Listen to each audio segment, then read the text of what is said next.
Comme on dit souvent, jamais 203 et pour Martin Fourcade, cela est devenu réalité cette semaine avec la naissance de son troisième enfant.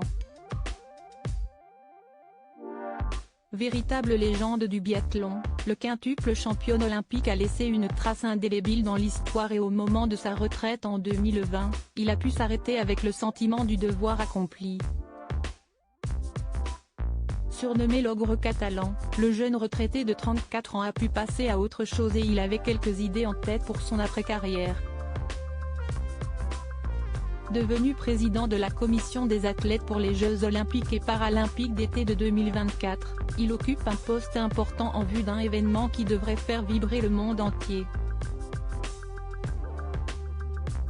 À côté de son activité professionnelle, Martin Fourcade est également un homme épanoui, en couple depuis de longues années avec Hélène et déjà papa de 2 filles, Manon, 7 ans, et Inès, 5 ans. Mais depuis mercredi, la famille s'est agrandie, comme l'ancien sportif de haut niveau l'a annoncé sur son compte Instagram. Depuis hier nous sommes 8 milliards sur notre belle planète. 8 milliards d'êtres humains si différents et si proches. Bienvenue petit garçon. Bienvenue Hugo. Welcome my little boy, a-t-il écrit pour accompagner une photo de son enfant lui tenant le doigt.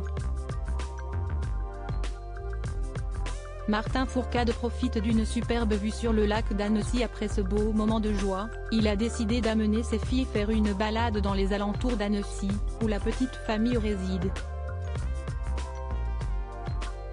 Dans sa story, dont les photos sont disponibles dans le diaporama, il a publié de beaux clichés de cette journée en famille et ses abonnés sont curieux.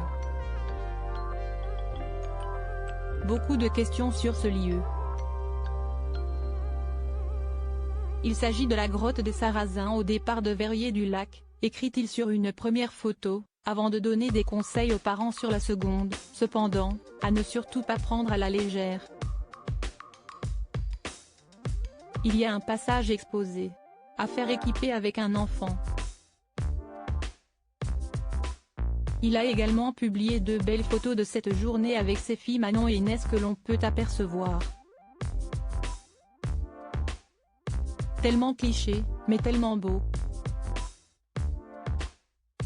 Les petites aventures font les petits aventuriers, écrit-il.